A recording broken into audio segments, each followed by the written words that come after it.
Con el permiso del secretario general. Buenas tardes, señoras y señores, y bienvenidos al Salón de Actos del Instituto de Historia y Cultura Militar del Ejército de Tierra. Vamos a continuar con el ciclo de conferencias sobre la batalla de Lepanto con la tercera entrega del mismo. Hoy nos acompaña don Carlos Belloso Martín. Buenas tardes, Carlos. Que va a impartir una conferencia que titula La antemuralla de la monarquía. No sé si la antemuralla de la monarquía o Sicilia, la antemuralla de la monarquía. Con la antemuralla de la monarquía. Sí. Bien. Les presentaré a Carlos Belloso con un breve currículum.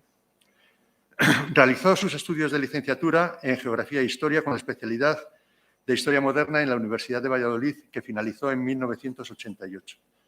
Empezó sus estudios de doctorado en esta misma universidad, que completó con una beca de investigación del Ministerio de Asuntos Exteriores para permanecer un año en Italia de 1990 a 1991. Su tesis doctoral, precisamente La antemuralla de la monarquía, los tercios españoles en Sicilia en el siglo XVI, consiguió el Premio Nacional Ejército 2009 en la modalidad de Ciencias Sociales y Humanidades. Su actividad laboral siempre ha estado vinculada al ámbito académico universitario. Es profesor de la Universidad Europea Miguel de Cervantes desde 2004, donde ha sido decano de la Facultad de Ciencias Jurídicas y Económicas. Y desde 2015 es el director del Servicio de Publicaciones de su universidad. También es secretario de la Cátedra Felipe II de la Universidad de Valladolid, donde desde hace 30 años, desde 1991 concretamente. La cátedra más antigua que existe en la Universidad de Valladolid. Es asesor histórico de la Asociación Española de Fiestas y Recreaciones Históricas, miembro del Comité Científico de la Red de Cooperación de Rutas de Carlos V y miembro del Comité Científico para la conmemoración del 5º centenario de los comuneros de la Fundación Castilla y León. Tiene varios libros y artículos publicados sobre historia política y militar de la Italia española en la Edad Moderna, además de otras publicaciones históricas locales. Y sobre la historia de la Diputación de Valladolid. Actualmente está trabajando en un proyecto de investigación sobre las recreaciones y fiestas históricas, y en especial sobre la tipología y catalogación de este tipo de eventos. Su fidelidad a la historia y sus repercusiones en el ámbito turístico e impacto económico. Con estos antecedentes estamos seguros del interés de tu conferencia, Carlos, y sin más, les dejo a ustedes con la conferencia de Carlos Belloso.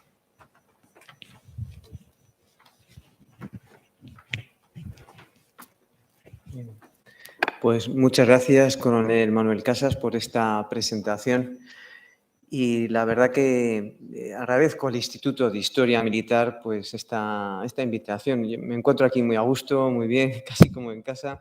Y bueno, son varios años los que he venido y la verdad que siempre me llevo un recuerdo muy grato.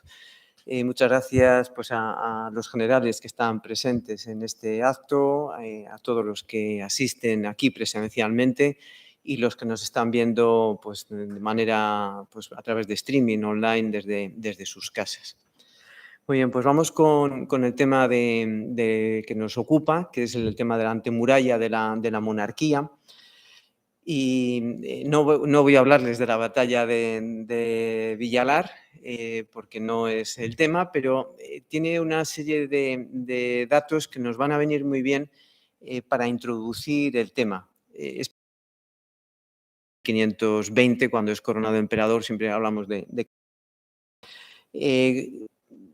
esa guerra de las comunidades que va a estallar, ese levantamiento, una vez que Carlos pues, se marcha.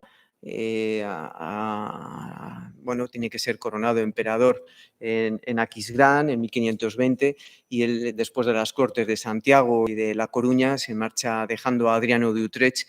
Y aquí hay un problema. Va a haber unas negociaciones entre esos amotinados, esos que se han protagonizado un levantamiento en muchas ciudades, ¿no? De Toledo, Segovia.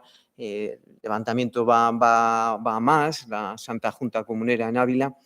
Sin embargo, no hay un poder militar para sofocarlo. No hay un ejército real. y Carlos está fuera, ha apostado porque él quiere, tenía dos opciones, o quedarse aquí recién proclamado rey en las Cortes de Valladolid de 1518, o bien había quedado libre esa vacante a la corona imperial y él apostaba, competía con Enrique VIII, con Francisco I de Francia, el apostador, y bueno, dejó aquí a Adriano de Utrecht, se la jugó, podía haber salido mal, pero bueno, le van a salir bien las dos cosas, va a ser coronado emperador y cuando venga aquí va a pacificar y a retomar las riendas del reino de Castilla. Pero a lo que voy con este tema, que no, ya digo que no quiero hablar ahora de Villalar, es de la ausencia o de la falta de un ejército en el reino.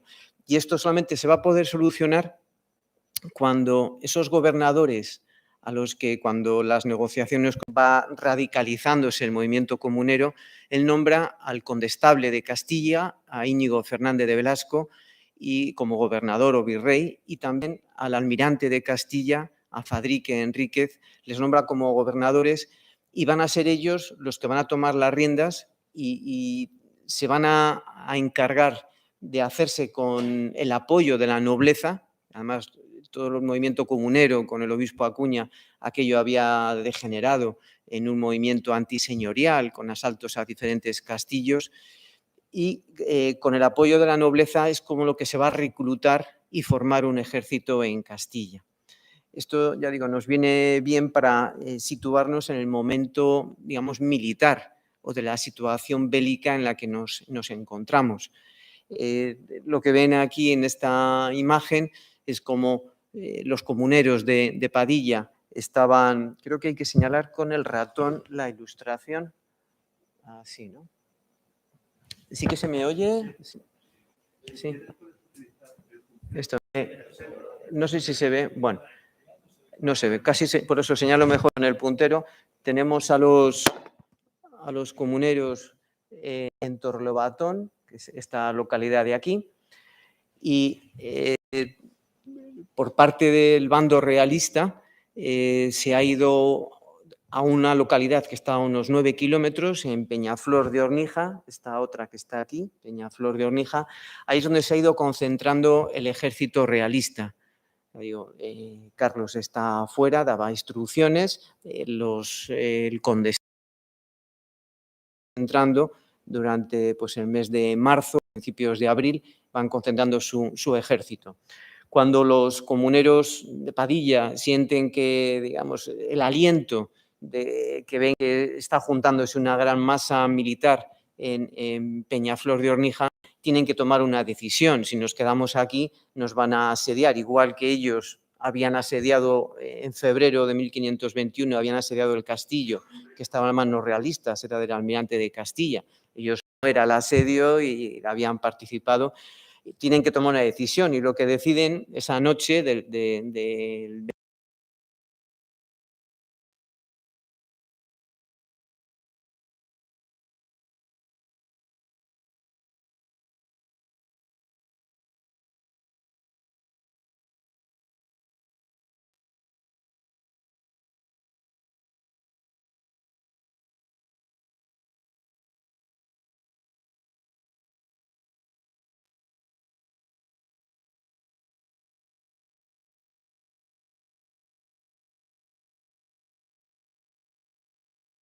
hablar de una gran batalla. Estamos hablando de un ejército comunero de unos 5 o 6.000 hombres contra otro ejército realista también de unas más o menos 6.000, 7.000 efectivos. Es decir, son unas cantidades muy pequeñas. Si lo tuviésemos que comparar con batallas en este momento como es Pavía en 1525 o como es Bicoca, donde se multiplica por 10 o por 20 el número de efectivos. Con lo cual, la guerra de las comunidades sobre todo es una guerra de asedios. Está el asedio de Tordesillas, el asedio de Torlobatón, el asedio de Alaejos, el asedio de Coca. Es una guerra de asedios, batallas muy escasas y pocas, ¿no? Y ellos solamente se movían por esos lugares donde estaban todas las localidades que acabo de mencionar, todas tenían sus murallas. Al amanecer de ese 23 de abril sale el ejército comunero rápidamente desde Torrelobatón, llevándose toda la artillería, llevándose todos los efectivos. En cuanto a los vigías que les tendrían, y tendrían muchos, como el que tenemos aquí pintado en esta reconstrucción que hemos hecho, ven que abandonan el castillo, van rápidamente a Peñaflor de Ornija, avisan, y aquí el condestable de Castilla tomó una decisión estratégicamente extraña en superioridad en caballería, que se prepare rápidamente y que salga en su persecución, y que detrás que vaya la infantería. Y así es como pues casi unos 2.000 hombres a caballo salen detrás en persecución de esa columna, de ese convoy que se iría alargando kilómetro y pico probablemente, ¿no? Y encima llovió mucho, había barro, un mal camino, se iría estirando mucho el convoy comunero y de repente les llega, que es lo que estamos viendo ya por esta parte de aquí en la reconstrucción, por la retaguardia les llega una caballería muy potente, ellos con la pólvora mojada, sin capacidad casi de organizar unos cuadros de defensa. El ejército comunero es un ejército reclutado del pueblo, prácticamente mal armado, sin entrenamiento, sin disciplina, muy distinto al ejército. Una batalla que no va a ser, como digo, una batalla porque los comuneros no organizan una defensa. Unos salieron corriendo hacia Toro, otros llegan hasta la localidad de Villalar, intentan colocar una especie de artillería, no sé cómo dispararían porque la lluvia había sido muy intensa, ni arcabuces ni artillería. Otros con Padilla intentan hacer una defensa y esto es un poco lo que ocurre en esa, llamémoslo batalla, pero casi es más una cacería de la caballería que empieza a hacer unas pasadas en campo abierto, una llanura espléndida, no hay por dónde, cuando ves venir a 2.000 caballos de frente, lo primero que haces es salir corriendo y a ver dónde me refugio de la que se me viene encima, ¿no? Bien organizados. El condestable por un lado, su hijo, el conde de Haro, por otro frente, toma la vanguardia en el ataque, vienen refuerzos también desde Simancas y bueno, pues hay muchos ya comuneros que empiezan a quitarse la cruz roja de rebeldía y pasarse al otro bando o intentan salir corriendo hacia Toro para conseguir allí refugio. Bueno, esto simplemente era para ambientarnos en la época en la que estamos tratando, y es que no había un ejército permanente, organizado. Carlos V no lo tenía en absoluto, tuvo que recurrir al apoyo de los nobles. Y Carlos, cuando llega y va tomando posesión poco a poco de señoríos, de sus ducados, de reinos, poco a poco, porque aquí le tienen que proclamar las Cortes de Valladolid en el 18, luego tiene que ir a las de Zaragoza para el Reino de Aragón, tuvo que ir a las de Barcelona en 1519, él tiene que ser proclamado rey en cada una de las diferentes cortes. Las de Valencia no le dio tiempo a ir porque se cogió y se marchó para ser coronado emperador, ¿no? Entonces él va tomando, pero la situación que hay es este enfrentamiento en el Mediterráneo entre una zona cristiana, toda esta parte cristiana, y otra parte que está en manos, la parte hacia el este, que está en manos del Imperio Otomano, los turcos, Imperio Otomano con toda su esplendor, ¿no? Y estos hacen una presión muy grande. Prácticamente todos los sultanes que llegaban al poder tenían que pasar a la historia por haber hecho algún tipo de conquista. Así echaron a los caballeros a los caballeros de Malta, les echaron de Rodas, tienen que hacerse fuerte en Malta a la orden de Jerusalén, tienen que ir cada año conquistando algo, ese Imperio Otomano, y esto pues habría que frenarlo de alguna manera. Esto es lo que Carlos V manda edificar en conmemoración de la campaña de Túnez en Palermo, la Puerta Nueva, donde tenemos esos turcos ahí puestos en esa situación. Y este es un poco el diseño estratégico que habría en ese momento.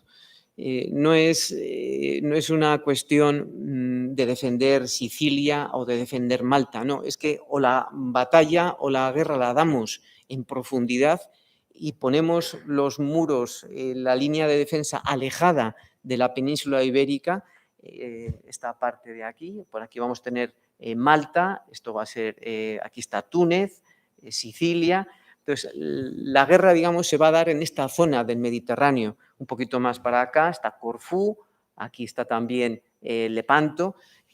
Esta va a ser el lugar, porque si empieza a caer Malta, como se dará el socorro de Malta en 1565, o si cae Sicilia, o si cayese Túnez, son tan importantes porque cualquiera de esas piezas que caen, como una teoría del dominó, pasarían después las siguientes y sería muy fácil que llegasen a la península, ¿no? Hay más frentes abiertos, no solamente es el del Imperio Otomano, está el frente también, sobre todo ya va a ser después su hijo, Felipe II, que cuando ya pase al anglicanismo, la reina Isabel, pues intentará en 1588 con esa armada invencible, con Inglaterra. El rey de Francia va a ser constantemente otro de los aliados en contra antes de Castilla, de Aragón, y ahora encima, aunque fuesen católicos teóricamente, pero estaban aliados siempre al Imperio Otomano.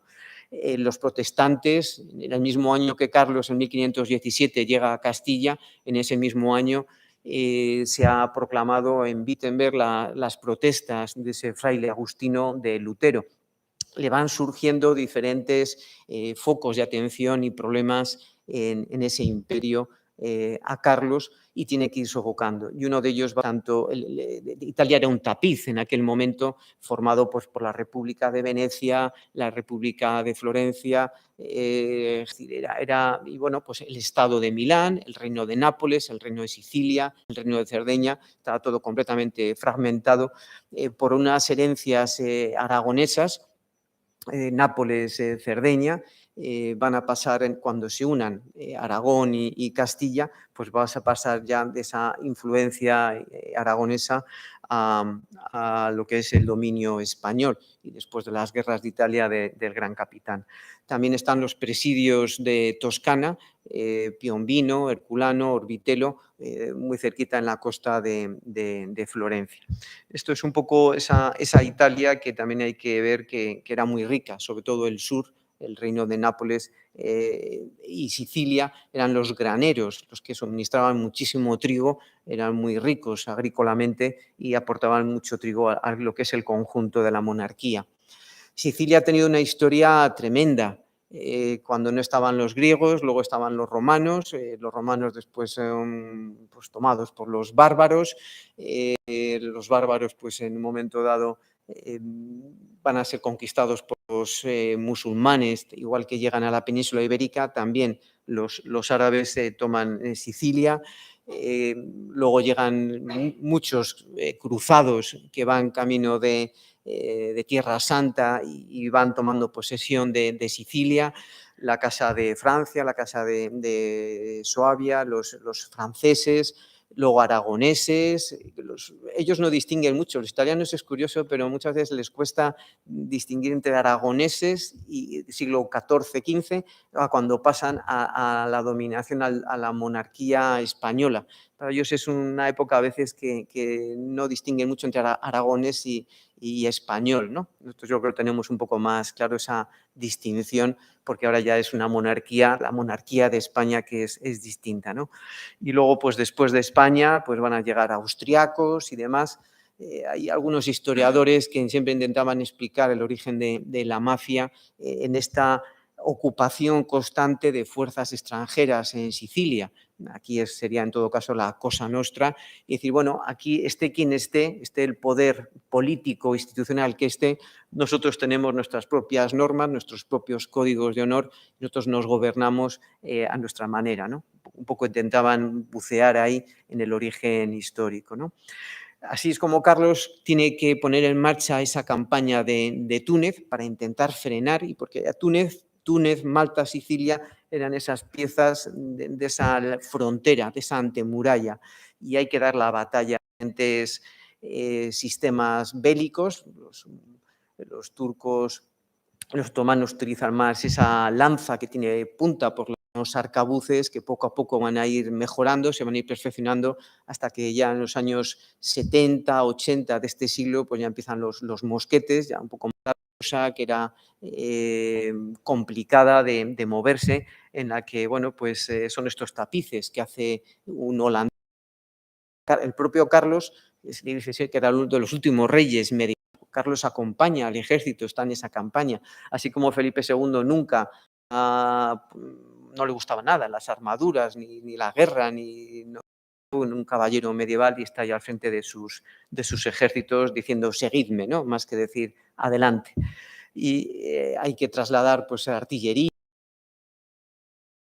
desembarcar. Bueno, fue una campaña importante, la de Túnez, y todos estos tapices. Vermeyer estuvo allí presente, decía este holandés, y yo siempre estoy esperando a ver si en el Palacio Real, que tienen estos tapices allí, les tienen guardados, a ver si algún día les pueden exponer y les puedan ver, ¿no? A ver si en esa ampliación que se hace de la Real Armería y del Palacio Real, pues esos tapices que tienen que ser una maravilla, podemos disfrutar de ellos, ¿no?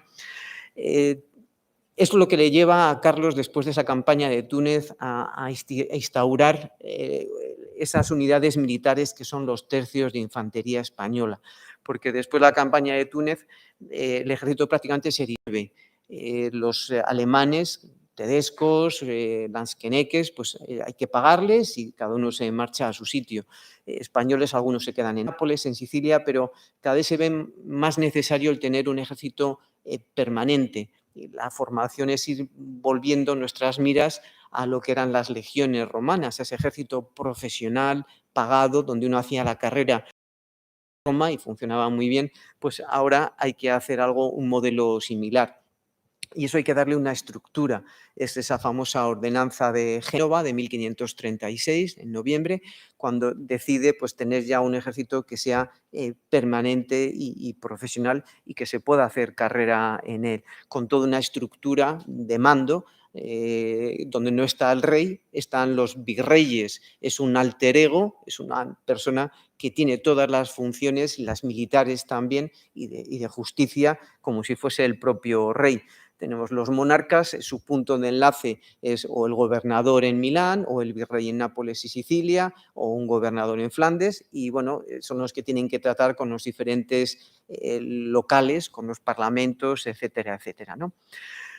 Hay que organizar esos viajes que no eran fáciles. Hay un libro de Antonio Rodríguez que lo titula Los tambores de Marte.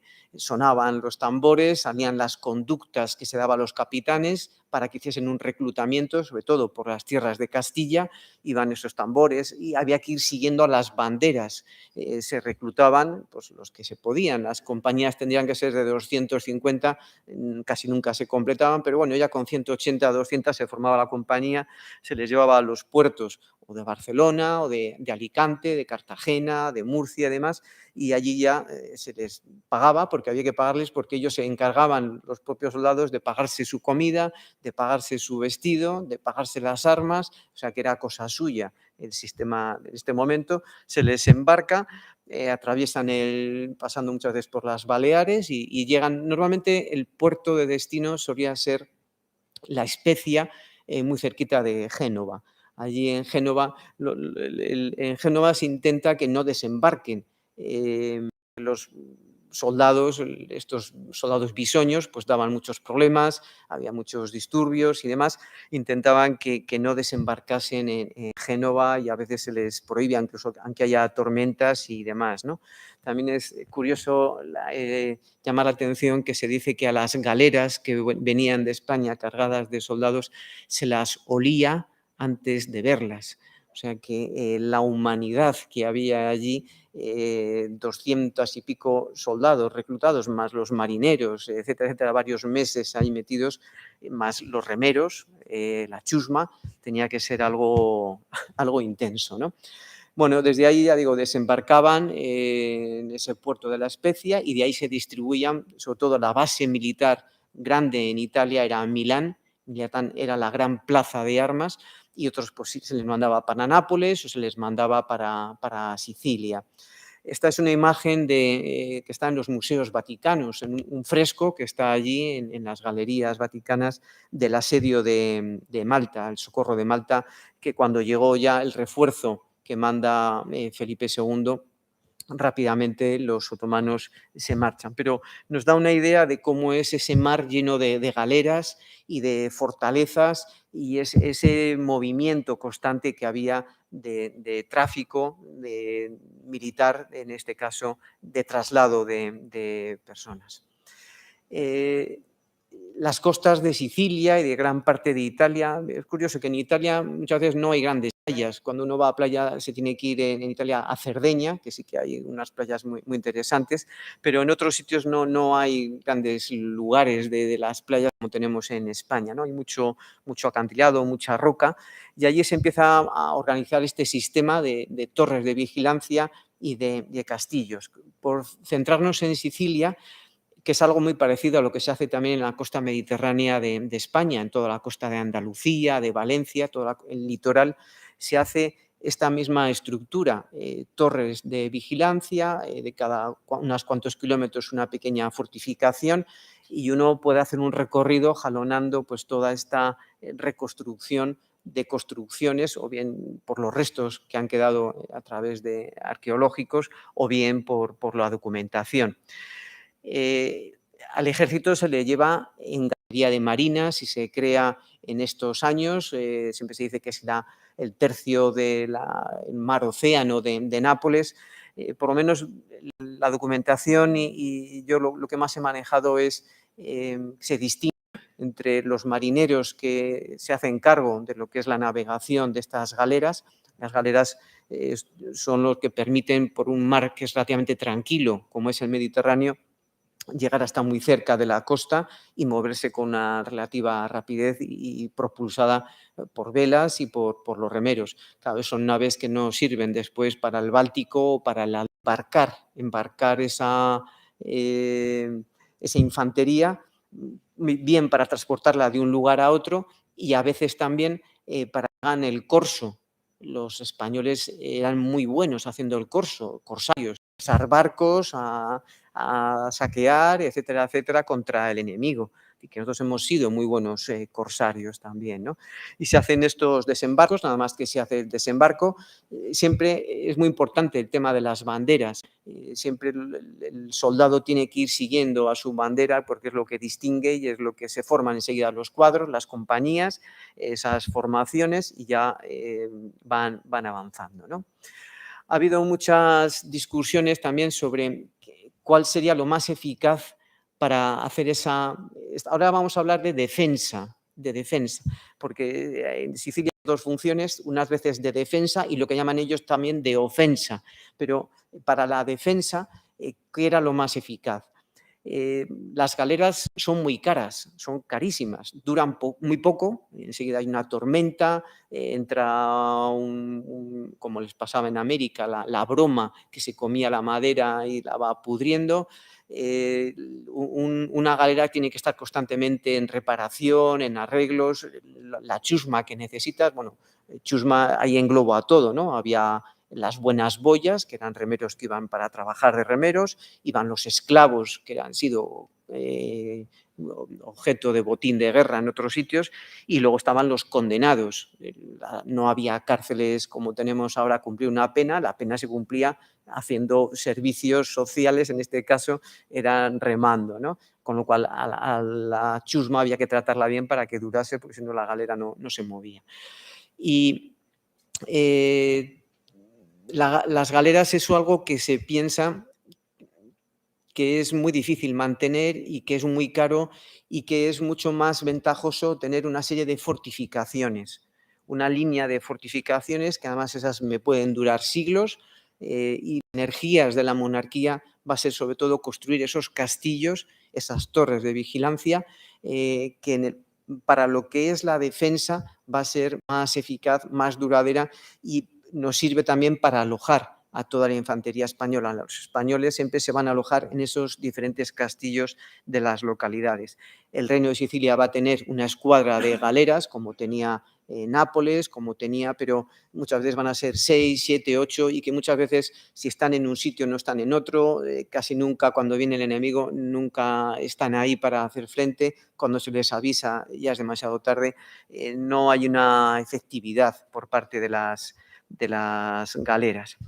desde los estados italianos, desde los reinos de Nápoles, de Sicilia, de Cerdeña, se va a formar a estos soldados bisoños, se les da una formación de lo que es un combate, un orden cerrado, una formación de disparar, etcétera.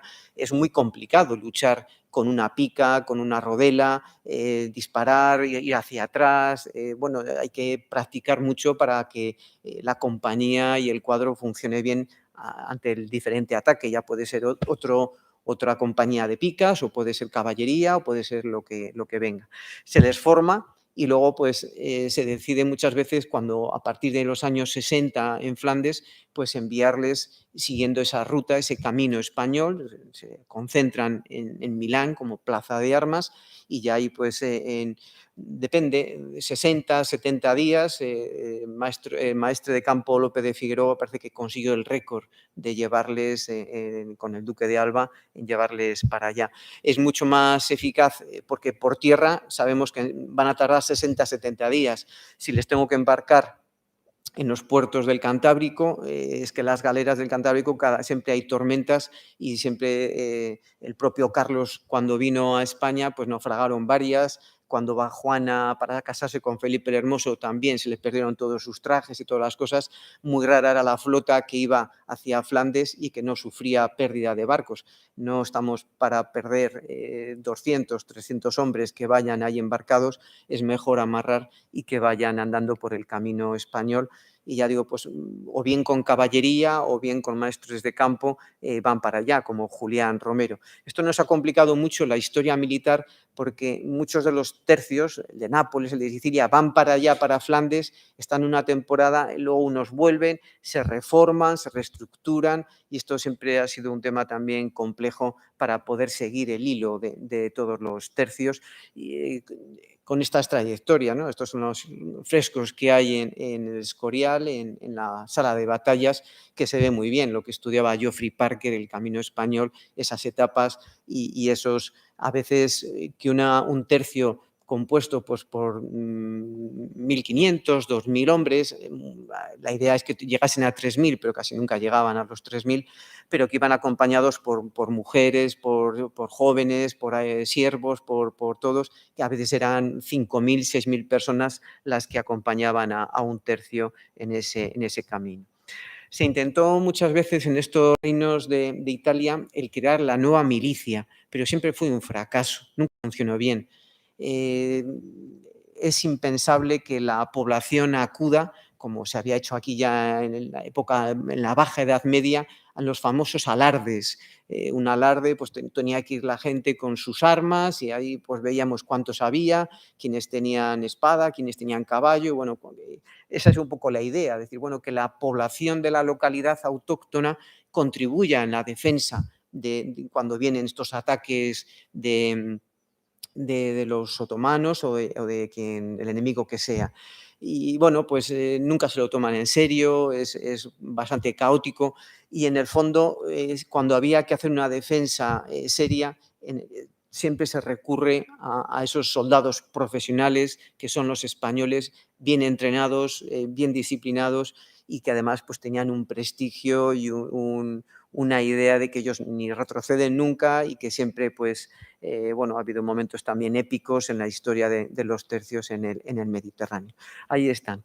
¿Cómo era la vida de estos soldados en esta antemuralla de la monarquía? Bueno, ahí tenemos ya una de las fortificaciones, porque aparece un nuevo arte de fortificar. Hay una serie de arquitectos, como es Spanocchi, o como es Filippo Terzi, o como es el Fratino, y lo llaman así, la raza italiana. Claro, ha aparecido la artillería, no tiene nada que ver ya el sistema de fortificación medieval, es absolutamente, ya se ha quedado obsoleto, anticuado. Esos muros de piedra y esos castillos ya no tienen nada que ver ante un ataque, un asedio ahora. Y además la guerra se intentaba siempre hacer, por eso he empezado con el tema de los comuneros, con guerra de asedios. Si me puedo evitar cualquier baja y evitar la batalla, lo evito.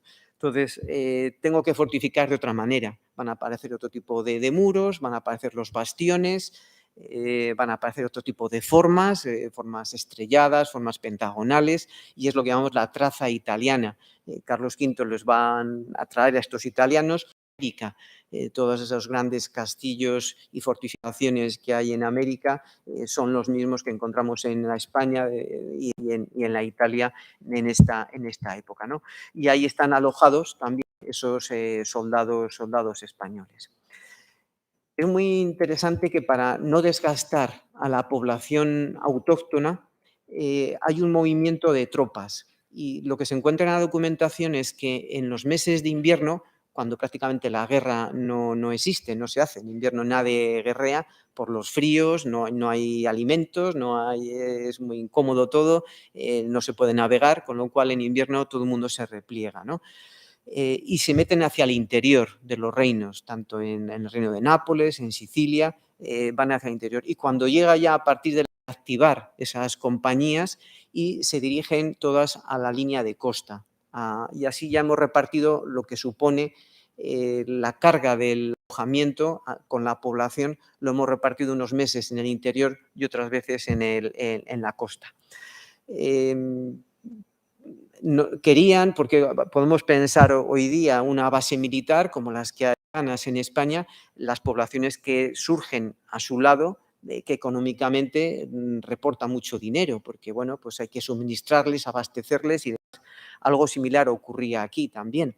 Lo único que también hay una serie de conflictos y de roces con la población que aunque siempre que se marchen, porque están dando muchos problemas. Me acuerdo en un documento siciliano que era muy interesante, que solo de pensar algunos sicilianos que andaban los españoles por ahí, los de caballería y demás, en época de, como decían ellos, de cortar los panes, cuidando de su mujer y de sus hijas, para no dejar la casa abandonada allí a sus mujeres y irse ellos a cosechar y que ven unos soldados españoles aquí a ver qué pasa, ¿no? Bueno, pues eran muy celosos también y eso tenía unas consecuencias económicas en la población.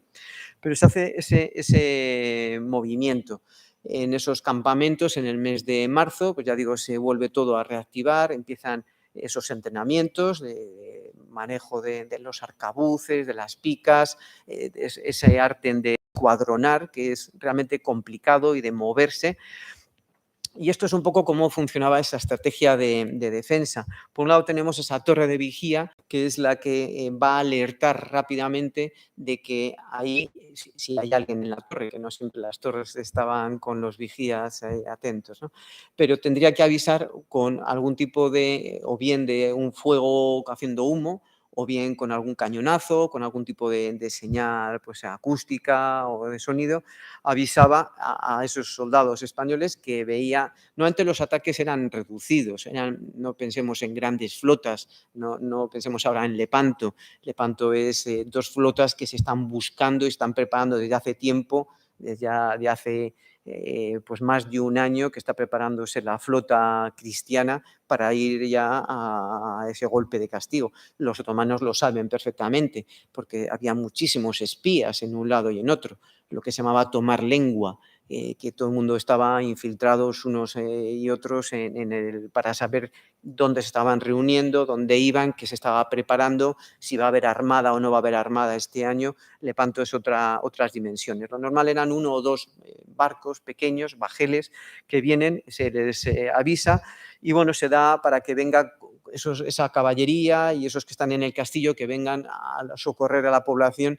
Y bueno, pueden llegar a tiempo o pueden haber ya secuestrado, robado el ganado, secuestrado a personas y eso. Esto no es algo propio del siglo. Yo tengo mucha gente mayor que me ha contado que en las costas españolas, en el siglo XIX, principio del XIX, todavía llegaban barcos de Argelia, de Marruecos, y robaban, secuestraban y se llevaban a gente. O sea que esto ha sido una constante durante muchos siglos, una práctica en este territorio. Bueno, este era un sistema de defensa, por eso había que tener esa comunicación de torres vigía y esos castillos para poder hacer lo más eficaz posible esa defensa. La vida en los campamentos es algo que está poco estudiado. En los últimos años se ha trabajado mucho la vida en los castillos, el que me dijo mi profesor, mi maestro, Luis Ribot, tiene algún artículo publicado sobre la vida en el castillo de Milán, cómo era la vida de los soldados, pero en la vida de los campamentos conocemos poco, tanto desde el punto de vista de historia del arte, porque esas tiendas y todos esos ajuares y demás, pues no se ha conservado apenas. Algo en el Museo Militar de Toledo, hay alguna tienda y algo en la pintura sí que tenemos algo que se podría intentar reconstruir. Pero bueno, cómo era la vida de estos soldados, cómo pasaban el tiempo que hacían. Ahí les vemos en las pinturas que son de la época, son del propio siglo XVI, las que están de la batalla de San Quintín en el Escorial, pues ahí les vemos jugando a las cartas, jugando a los dados, los caballos, el aprovisionamiento, porque ya sabemos, ni había uniformidad con los trajes, hasta eso va a empezar ya casi hasta mediados del siglo XVII, ya casi hasta hacia la Guerra de Sucesión, es cuando van a empezar los uniformes, no hay una uniformidad, cada uno se paga su comida, sus personas, etcétera, etcétera, ¿no? Hay muchos que ya como igual que pasaba en las legiones romanas, cuando montaban esos campamentos, ¿no? Y hay ciudades como León, ¿no? Que vienen de esas legiones asentadas durante tiempo, cuando los tercios se quedan durante tiempo en una localidad, pues hay muchos que se van casando también. Y aunque las ordenanzas lo prohíben y dicen que no se puede uno casar y demás, pero la vida es la que es. Y había, de hecho, en Sicilia se llegó a formar una compañía de soldados casados. Claro, que luego cuando se trasladan de un lado para otro, primero no quieren ir, le dicen, tienes que ir a Malta o tienes que ir a Túnez. Pues no, porque yo estoy aquí ya. Es un problema para la operatividad ir con tu esposa y con hijos, si tienes, con todo ese equipaje y demás, ¿no? Pero esto existía. Y existía también problemas con la población. A veces se amotinaban cuando no llegaban las pagas. Depende de cuando llegaba el convoy con el metal precioso de América, podía haber una bancarrota y tardaban unos meses, pues claro, si no llegaba el dinero, tú no podías comprar tu comida, no te llegaba esa paga y era un problema. Los motines no se perdonaba un motín, porque se entendía que el motín iba contra el rey, contra la autoridad del rey, y entonces eso estaba penado incluso con la pena de muerte, porque era haber ido directamente contra un lesa majestad, era algo que no se perdonaba, ¿no? Los abusos, extorsiones, indisciplinas, saqueos, pues había las ordenanzas, tenían tipificados los castigos. Apenas conservamos procesos judiciales. Esto es algo que nos ha pasado durante toda la Edad Media. No se conserva en la historia del derecho los juicios. Un juez que diga, pues condeno a este, que dice uno, que dice otro, que dice un testigo. Esto no lo tenemos. Prácticamente hasta que no empiezan tribunales como son los de la Inquisición, con unos libros y demás, ahí ya empiezan los judiciales ya bien organizados. Tenemos referencias pues, por cartas, por noticias de esos, pues uno que roba, otro que ha hecho... si había que ahorcar a alguien, se los ponía en un camino, dar ejemplo de cómo era esto, porque la justicia era implacable. Además, depende de quién estuviese al mando, del maestre de campo o del duque de Alba, los castigos eran muchas veces de pena de muerte. Vamos a Nápoles por tomar una localidad que es una de las más importantes en estos territorios de la antemuralla de la monarquía y que nos va a servir un poco para hacer una visión de cómo era la vida más cotidiana y cómo estaba organizada su estancia. Ya en este cuadro estamos viendo varias fortalezas. Vemos, por un lado, el Castel Nuovo, este que está aquí, lo que llaman ellos el Maschio Angioino, de la casa de Anjou, el Castel Nuovo. Arriba vemos el Castel de San Telmo, en esta parte, que además ese le mandó rehacer y está con una forma estrellada, porque Carlos V, después de la campaña de Túnez, pasa por Sicilia, luego sigue por Nápoles, luego sigue hacia Milán. Carlos ya había estado en Italia cuando había sido coronado emperador por el Papa en 1530, pero ahora después, 5 años después, en el 35, hace todo ese recorrido triunfante después de la campaña de Túnez. Pues ahí tenemos Nápoles con esos castillos, y nos faltaría el tercero, el Castel de Lobo, en forma de huevo, el Castel del Huevo, de Lobo, que está ahí en la costa. Bueno, ahí tenemos 3 fortalezas interesantes.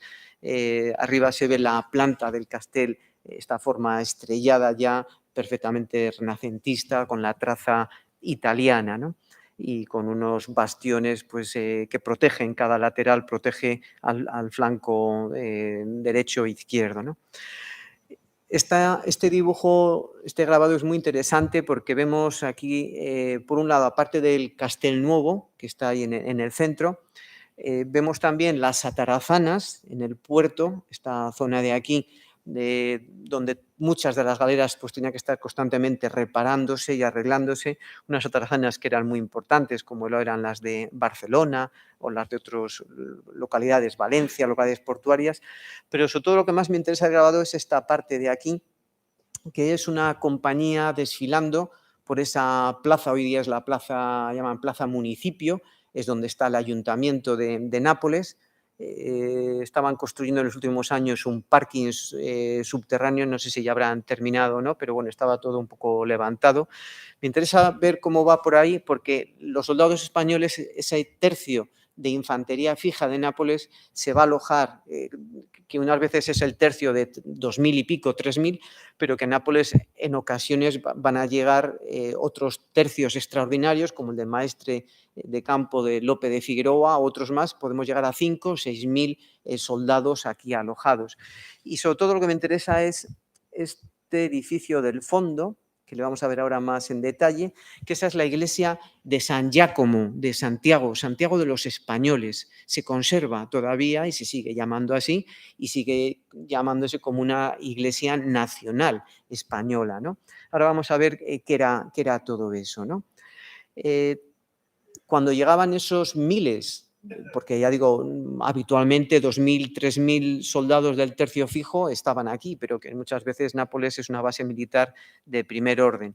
Hay que hacer una zona para alojarles, y lo que se va a construir es un barrio entero con todas estas casas que están viendo aquí, que se sigue llamando así, el barrio i quartieri degli Spagnoli, el barrio de los españoles, ahora conocido como Monte Calvario también, y que hasta hace unos años era una zona muy degradada y muy estropeada, pero que ha habido unos cambios en Nápoles, toda la zona del mar ahora es peatonal, y esto se ha convertido ahora con muchos pisos turísticos y ha mejorado enormemente. Ahora ya pueden entrar a pasear por aquí sin problema. Hace unos años era un poco más complejo, ¿no? Y ese es el barrio que se construye, protegido incluso por el Castel San Telmo desde arriba. San Telmo, lo que está debajo del Castel San Telmo es una cartuja, la Certosa de San Martino, y ahí está esa idea de protección. Casi como hay quien dice, bueno, San Telmo, el patrono de los navegantes y demás, pero también como un yelmo que está ahí arriba protegiendo. Aquí se ve muy bien, y es una estructura casi, yo creo que si le pusiésemos una muralla alrededor de este barrio, tendríamos casi la idea de lo que es un cuartel, prácticamente. Es casi esas legiones romanas que montaban el Cardum y el Decumanum y organizaban para asentar sus legiones que llegaban en un campamento, pues casi lo tenemos aquí en la misma disposición, esa cuadrícula, y ya digo, prácticamente es un cuartel abierto, solamente le faltaría la muralla, y ahí es donde vivían, en esas casas de 3, 4 pisos, vivían en grupos los soldados. Ahí se les daba pues una serie, les daban leña, les daban un ajuar para cocinar, una tabla, y ellos pagaban pues personas que se encargaban de hacerles la comida y demás. Allí vivían. Luego vamos a hablar de Cervantes como una de las personas que vivió aquí residió, estuvo en este cuartel de los españoles. Se hace lo mismo en Sicilia, también hay estos cuarteles para la infantería española, y esto es lo que encontrábamos en Nápoles, el Santiago de los españoles. Esta es la fachada de la iglesia de Santiago, pero que no solo era una iglesia, tenía una confraternidad, una cofradía de Santiago, españoles, que eran varios miles de los que vivían en Nápoles, podían ir allí a ser atendidos, y los soldados pagaban una parte de su sueldo y también para ser atendidos en el hospital, una especie de mutualidad.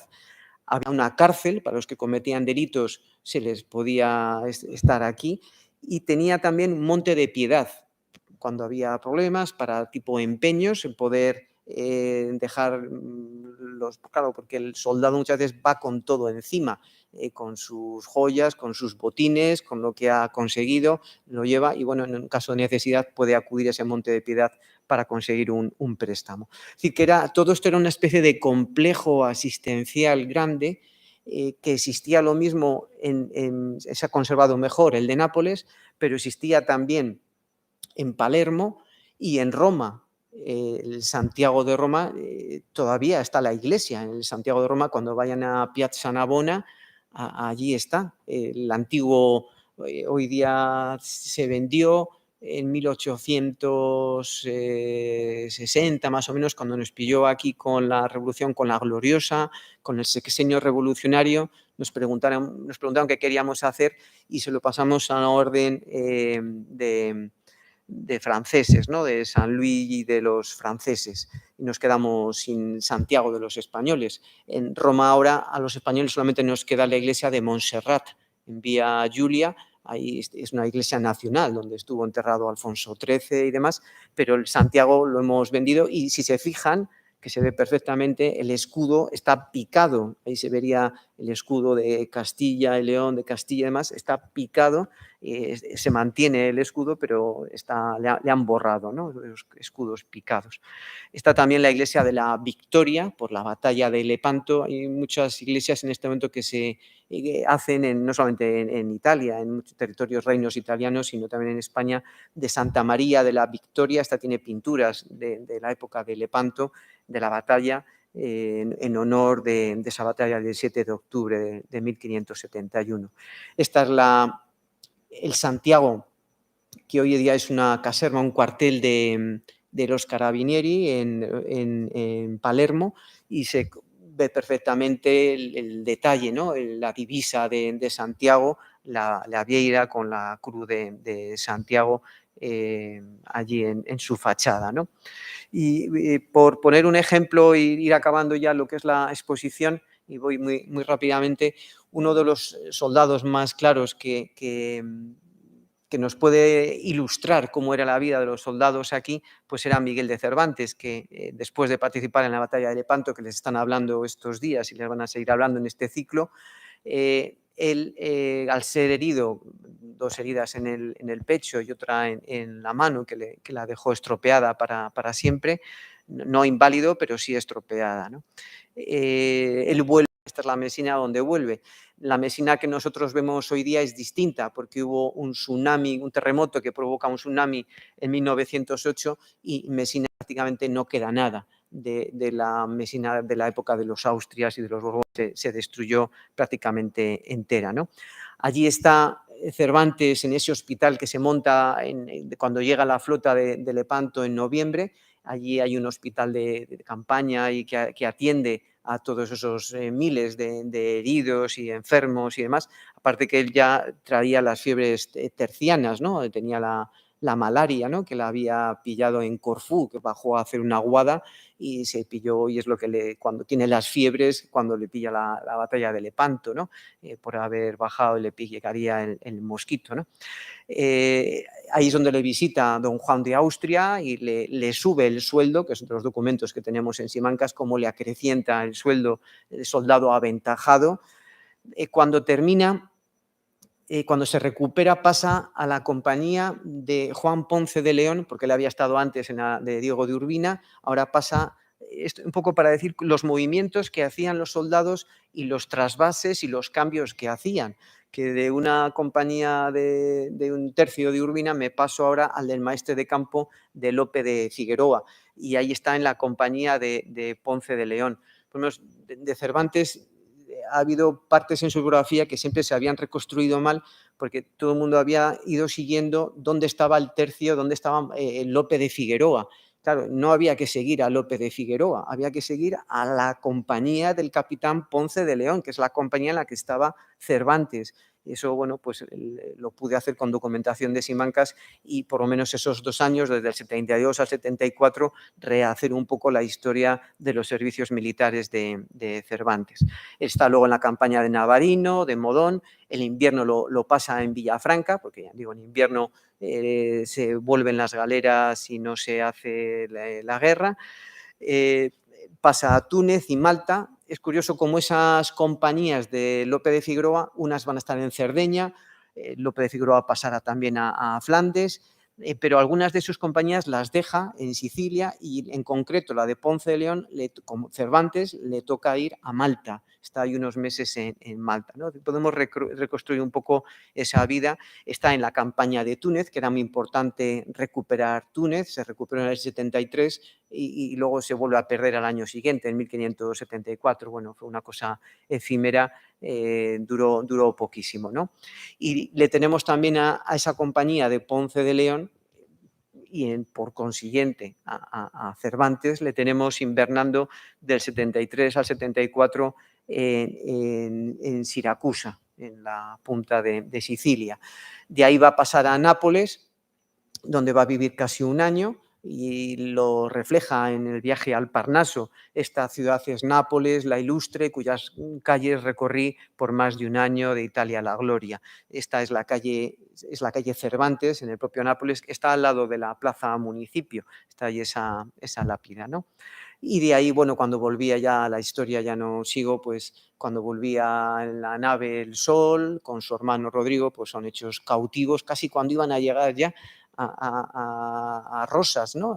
Iban a llegar ya a Barcelona y ya lo que es la fortuna, ¿no? Por una cuestión, de repente, él venía con cartas de recomendación del duque de Sesa, de su maestre de campo, de don Juan de Austria. Él venía porque quería seguir siendo militar y posiblemente le habrían ascendido a capitán. Posiblemente con esas cartas que llevaba al llegar a España, esa carta de recomendación, habría sido un buen capitán y habría seguido su trayectoria militar. Pero bueno, te cogen los argelinos, te llevan a cautivo a Argel, te quitan la ropa, te encuentran las cartas y lo que hacen es pedir por ti un gran rescate. Tiene que ser uno de los trinitarios, un fraile de ahí, de Arévalo, fray Juan Gil, el que se encarga del rescate, que paga, recoge dinero de su madre, de Leonor Cortinas, y le lleva el rescate para pagarlo después de 5 años, ¿no? Con el primer viaje se había rescatado primero a su hermano, a Rodrigo, y luego ya a Cervantes le va a tocar 5 años aquí, ¿no? Rodrigo luego muere siendo alférez en la batalla de las Dunas. Pero bueno, esta es otra historia. Tendríamos que pensar en un soldado con esos inviernos y esos tiempos allí parados, en esa vida en el campamento, y toda una mentalidad que forja militar a Cervantes. Cervantes, cuando empieza después a escribir, ya había escrito algo antes de Lepanto, pero cuando va a empezar a escribir ya literatura y lo que conocemos, todo lo que ha ido en su juventud formando en su cabeza, pensando, aposentándose, todo lo que se va creando ahí es lo que va pensando en sus años de servicios militares, en esos 5 o 6 años, sobre la libertad, el cautiverio, etcétera, etcétera, etcétera, ¿no? Todo esto está en Simancas, en el archivo de Simancas, y con esto termino.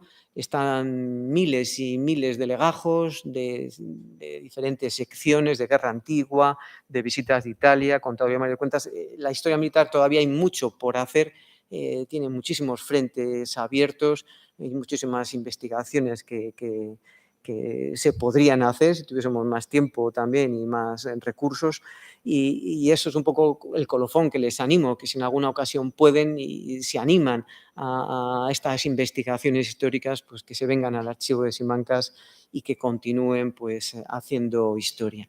Muchísimas gracias por su atención.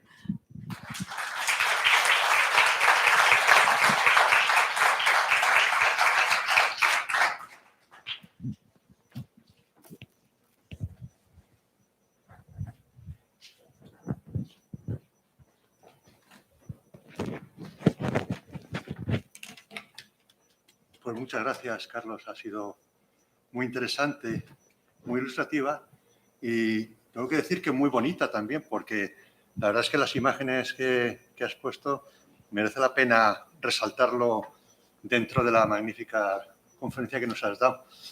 Tiene el peligro de que son tan bonitas que hay veces que se te va la vista a la imagen y pierdes un poquito el hilo de la esa. Pero es preciosa.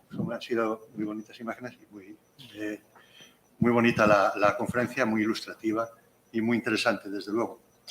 Pues si te parece, abrimos el turno de preguntas por si hay algún interés sobre... A continuación va usted. Bueno, señor Belloso, enhorabuena, porque yo he disfrutado mucho con su conferencia. He sido el profesor de Historia Moderna, Universal y Moderna de España, del Centro Social de la UNED con las Fuerzas Armadas, muchos años, y por estos avatares afortunados de la vida he acabado en Túnez de profesor visitante. Y claro, yo sé que usted es un gran especialista en Sicilia, en la defensa. Además, ha tenido la suerte de tener un catedrático muy bueno como es Ribot en la UNED. Y yo le iba a hacer 3 preguntas matices. Una es que los tapices de Vermellen, que yo sepa, hay 2 juegos. Hay unas copias que están permanentemente expuestas, creo, en el Alcázar de Sevilla. Después, sobre lo que ha hablado de Carlos V, que él es decisivo y participa en la toma de Túnez, dejaré alguna pregunta para el señor de Mesa.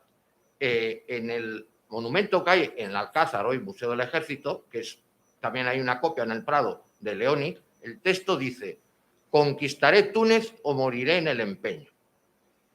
Y la razón de la conquista de Túnez es porque estaban asolando continuamente, como usted sabe bien, las costas de Sicilia y Nápoles. Pero llega Barbarroja a mandar 82 galeras para capturar prisionera a Julia Gonzaga y entregársela al sultán turco. Y es por eso por lo que, claro, hay tanto interés en conquistar Túnez, que ahí un joven de 28 años es despreciado por los grandes de España. Osuna, Benavente, ¿qué pinta este chaval de solo 28 años? Pero la suerte que tiene ese joven de gran talento militar es que Barbarroja atacó a la impedimenta, donde iban las mujeres, que usted ha descrito muy bien, desde la goleta a Túnez. Y ese joven que despreciaban todos sería el grandísimo duque de Alba, que había muerto su padre en Yerba. Y por eso reacciona, también gana esa batalla y se toma Túnez. Y termino. Hay una cosa que hemos hablado aquí con el Calvo Higas varias veces, con el tema de Anual. Yo he explicado en el Casino de Madrid, en el Ateneo, en muchos lugares, que Anual no es ninguna de las 5 grandes derrotas que ha tenido España, que puedan ser... pero, por ejemplo, 2 tremendas que no menciona usted son las de Yerba. La de 1560 de Yerba, donde es captura prisionero Sancho Dávila, quizás sea la derrota más catastrófica que ha sufrido el ejército español. Ha habido otro en el ejército republicano en la guerra civil, pero es otro tema. Pero quizás las 3 batallas de Yerba, la que gana España, las 2 que se pierden, son fundamentales en la historia de España. Yo sé que usted lo sabe, pero muchas veces hablando con otras personas... ¿Podría concretar la pregunta, por favor? Sí, pues eso es. La importancia de las batallas de Yerba y el significado de la conquista de Túnez en 1535, que trajo la paz a todas las posesiones del sur de Italia española. Y muchas gracias. Sí, nada, contesto, le agradezco muchísimo sus preguntas y todo lo que nos ha ilustrado, que es muy interesante, ¿no?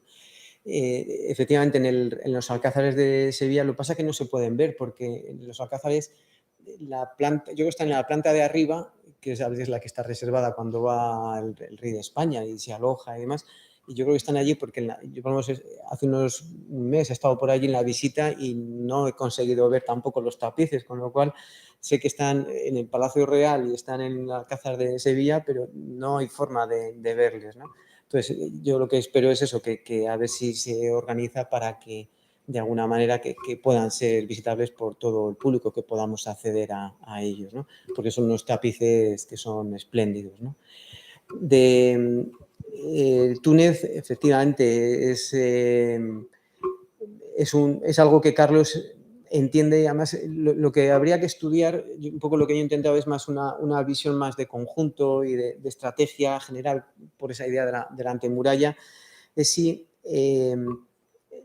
había una planificación de lo que eran las diferentes batallas que tenían que ir disputando en cada momento o si iban un poco a lo que surgía, ¿no? Y la impresión que tenemos los historiadores, tanto para Carlos V como para Felipe II, es que no había una planificación, que las cosas iban surgiendo y que como que se iban apagando fuegos a medida que estallaban los problemas.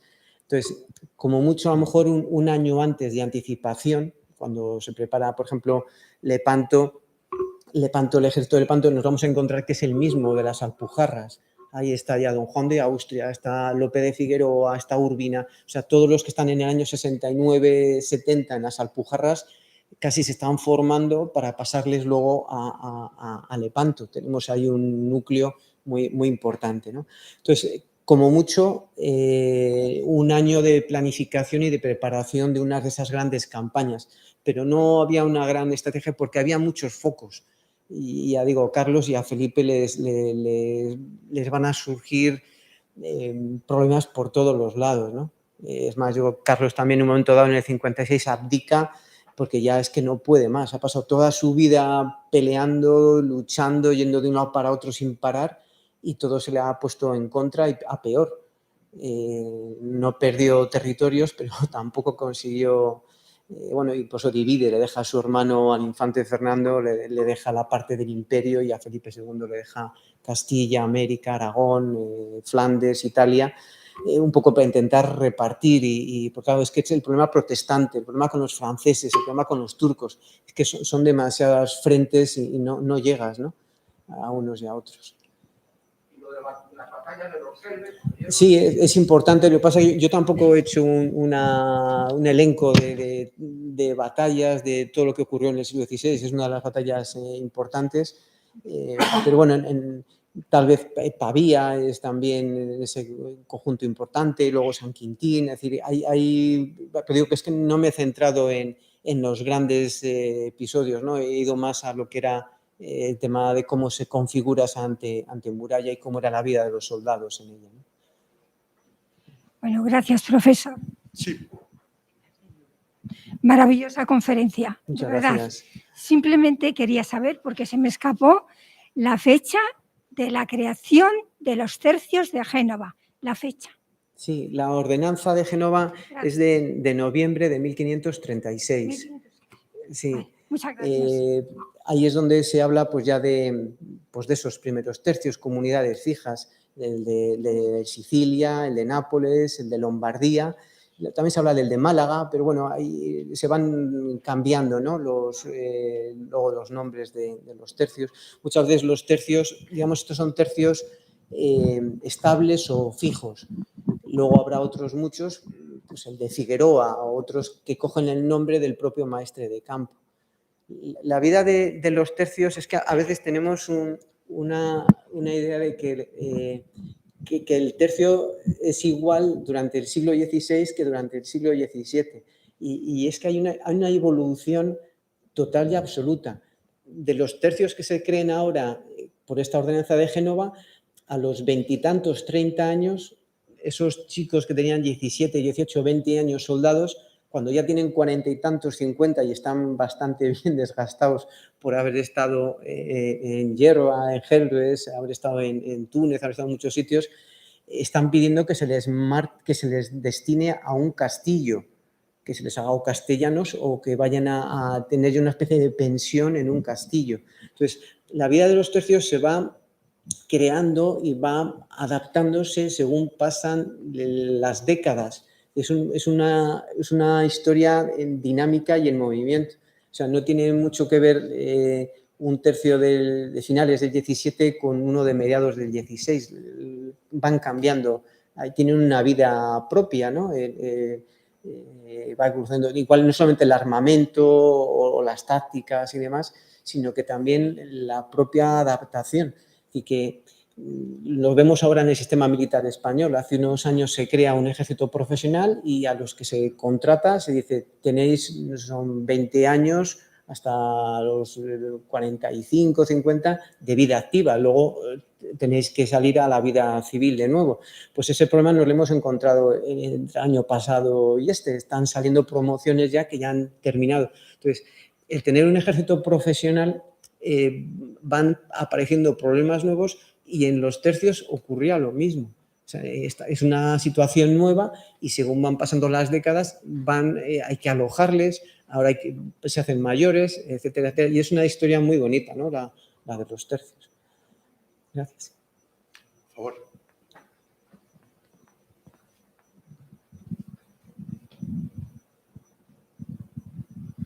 Sí, muchas gracias por su conferencia. Quería preguntarle sobre un detalle que usted ha hecho mención. La presencia española en Sicilia y en Nápoles ¿es una presencia fundamentalmente de la Corona de Aragón o bien de Castilla y de Aragón?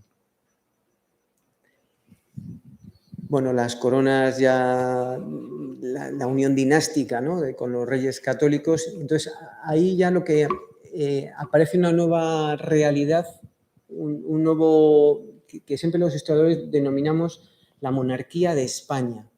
Incluso ha habido congresos, a veces si era mejor decir la monarquía hispánica, y el término que se encuentra, parece que más en la documentación y que más nos encaja para describir aquella realidad es la monarquía de España, entendiendo que todo aquello son las Españas, todos esos territorios, porque desde la época de Isabel la Católica los indios americanos son considerados súbditos de la corona de Castilla.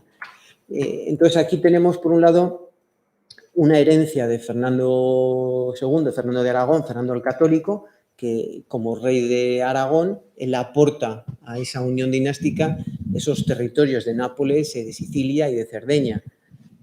Como bien nos lo han recordado ahora esta semana los temas de tribunales, que ha aparecido un prófugo, ¿no? por Cerdeña, y decían que si en Sásar y en Alguero, que hablan catalán, efectivamente hay una colonia catalana allí que se mantiene después de tantos siglos, ¿no? En Cerdeña. Con lo cual tenemos esa nueva idea, una nueva concepción de lo que es una monarquía de España. Es decir, que tenemos un rey, el primer rey ya va a ser pues, Felipe el Hermoso, casado con Juana, que ya va a ser, heredan todos estos territorios y van a ser reyes de todos estos territorios, ¿no? Yo más que el problema de que si era territorio aragonés o castellano, que yo diría que pertenece a la monarquía de España en su conjunto, yo creo que el tema que más nos tendría que preocupar y hacer reflexionar es si aquello fue una dominación o una colaboración. No sé si me explico, porque la historiografía italiana muchas veces ha planteado, todo por Benedetto Croce y demás, planteaban como que España estaba ocupando, estaba dominando, tenía sojuzgado aquellos territorios, ¿no? Y le sacaba el trigo, le sacaba los impuestos y demás. Yo, por lo menos, en mi tesis y lo que he visto, con un tercio en Sicilia, un tercio, 2000 y pico hombres, ¿qué dominación se puede hacer con 2000 hombres repartidos, 50 aquí, 60 aquí, 70 en un sitio, a una población de no sé cuántos, no sé, en ese momento, de cuántos cientos de miles, ¿no? en la isla de Sicilia? Hoy día son 9 provincias en Sicilia. Es decir, yo veo más una ayuda y una colaboración en la defensa de un territorio que está sufriendo unos ataques constantes del Imperio Otomano, y que los que llevan la batuta y dirigen esa defensa son los españoles. Digamos que son como los marines, es un ejército preparado, sofisticado, entrenado, disciplinado, cumplidor, que está allí siempre pronto al servicio, y cuando se queda luego la caballería ligera de Sicilia. Entonces, el que lleva las riendas y protege Sicilia o Malta o Túnez es el ejército que ha sido reclutado en Castilla, porque la corona de Aragón prácticamente no aportaba estaban exentos, ¿no?, de aportar ejércitos y fiscalidad y todo esto, ¿no? Entonces, yo creo que hablaría más de ese ejército y unos reinos que en ese momento están integrados en la monarquía de España. Se ve muy bien en Lepanto, que es una unión de todos esos reinos, ¿no? Incluso, bueno, también están la escuadra veneciana y la escuadra pontificia, pero ahí están las galeras de Sicilia, las de Nápoles, las de Cerdeña. Es una suma, todos bajo la bandera de quien hace el liderazgo en ese momento, de don Juan de Austria, ¿no? Don Juan de Austria, el pobre, pues mucha idea de marina no tenía, mucha o ninguna. Había sido educado en Villa García de Campos, ahí en el corazón de Castilla, y bueno, pues se le pone, pero no por sus conocimientos marinos, sino porque él es el que era el ser, tener el tratamiento de Alteza y ser de la familia real, es el que puede tener la autoridad para liderar toda la flota, ¿no? En aquel momento. Aquí, este señor, por favor.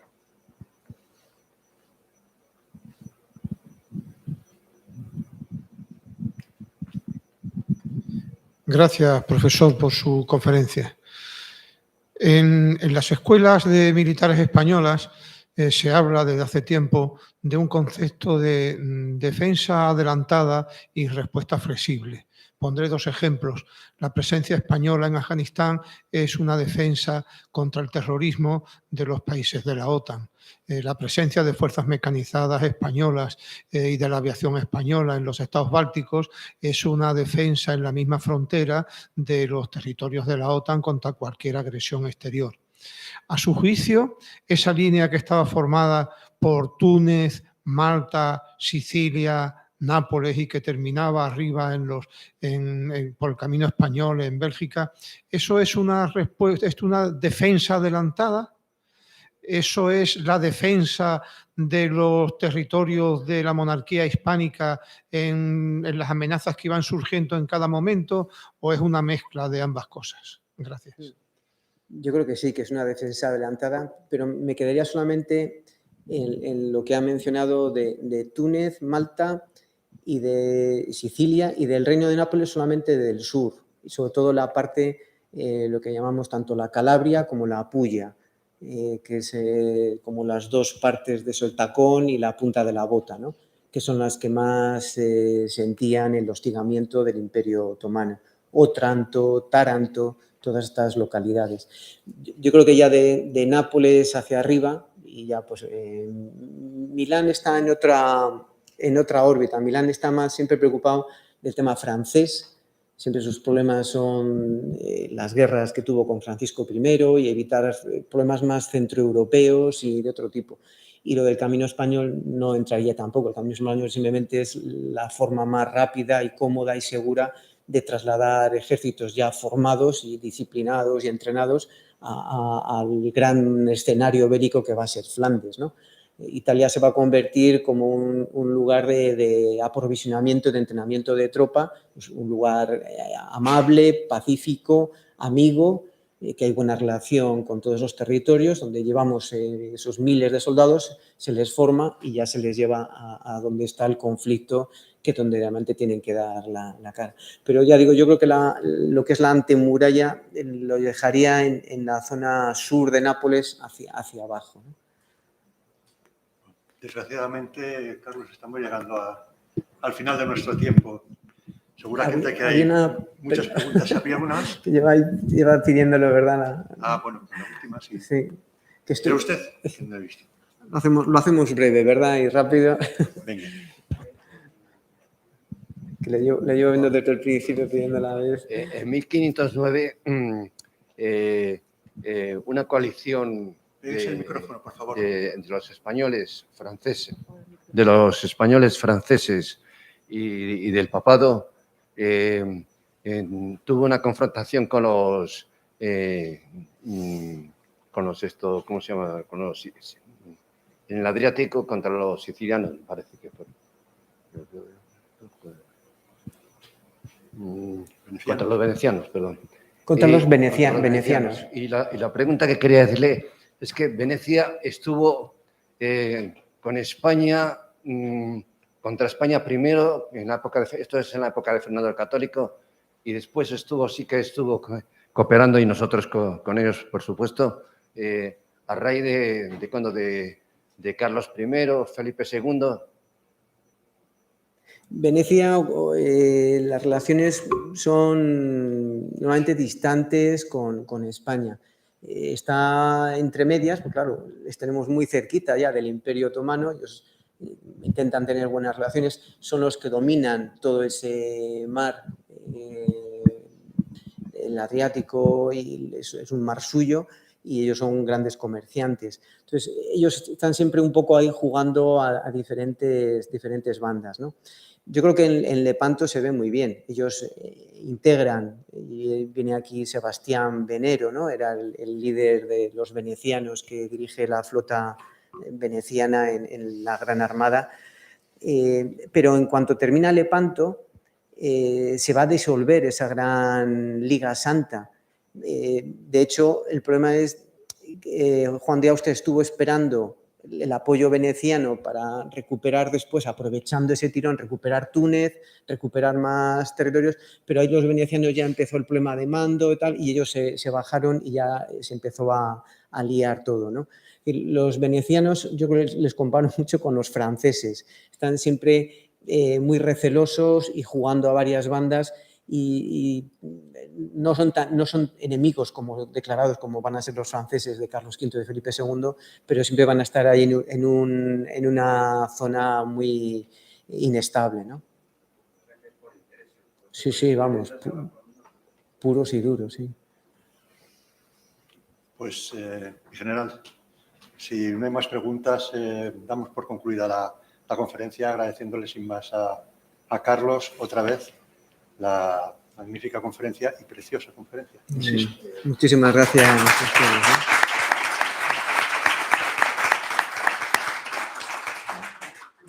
Pues nada, muchas gracias por esta oportunidad, que siempre es un placer.